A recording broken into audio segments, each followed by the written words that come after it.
Okay, so you're going to participate in the Shaq Bowl coming up. It's a live 3-hour pregame broadcast special at 3 Eastern on Super Sunday. And the crazy thing is that, there's no mattress here. There's no dusty, or what do you go, nasty, dusty old mattress here. He's actually building a tent. You're going to be playing football in it, Drew. How much American football have you played, Drew McIntyre? Oh, I've played a whole bunch of zero. I played a lot of football, like soccer, yes. when you kick it with your feet, yes. being from Europe. But no, I've never played American football before. I've become a big fan of it over the past couple of years. Very excited to see Tampa Bay finally get some form and be in the Super Bowl. I've grown up in Tampa. It's my American hometown for 13 years. So I'm excited about that. But the way I figure it, I'm representing Team Tampa. The Miz, WWE superstar, is on Team Kansas City. I'm sure he's played it his whole life. Yes. But no matter what sport it is, even if I've never tried it, I'm certainly better than the Miz.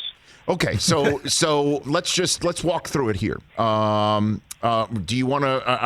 I guess since you say you played zero football, would you prefer to play defense or offense? Which one do you think you can bring your best ability to, Drew?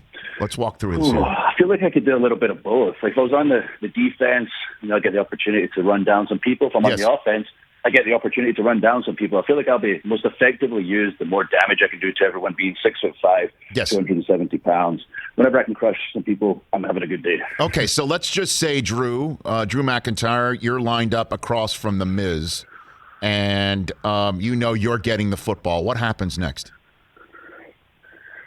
I mean, I'm just going to run him down anyway. Even if he's not directly in front of me and they throw me the football, I'll go out of my way to find the Miz, run his ass down, and then I'll score a touchdown.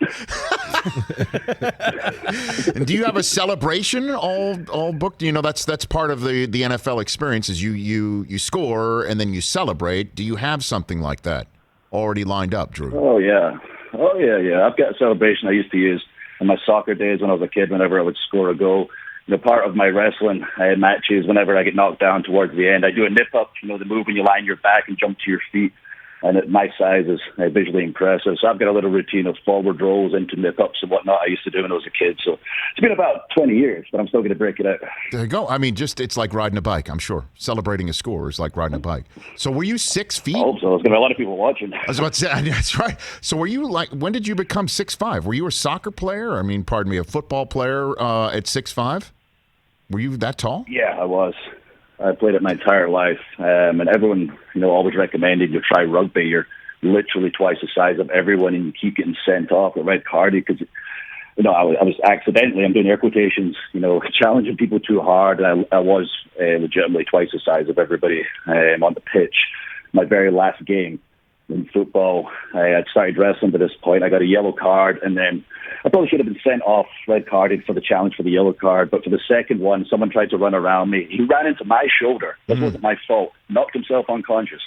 The referee sent me off. I took off my shirt, threw it at the referee, tried to fight the referee, and both managers had to drag me off the pitch. And that was the last game I played. I was 15 years old. So I figured maybe I should start pursuing this wrestling thing a little harder. Yeah. So I'm assuming you got red carded, Drew. Right? You got red carded? Yeah. That's why I tried to fight the ref. I was a little upset. And, as I say, I took off my shirt and threw it at him. That's a traditional wrestling move. When you're going to fight, you take off the shirt before you start fighting someone. And then I lunged for the fully grown man referee at 15 years old. It took both managers and a few players to drag me off the pitch. And here was larger than everyone else. And here we thought Zidane had the most dramatic send-off in the history of the sport. Now I'm learning about the way Drew McIntyre walked away from his football, our soccer. Hey, you watched all the way to the end. Thanks for that. Watch more right here.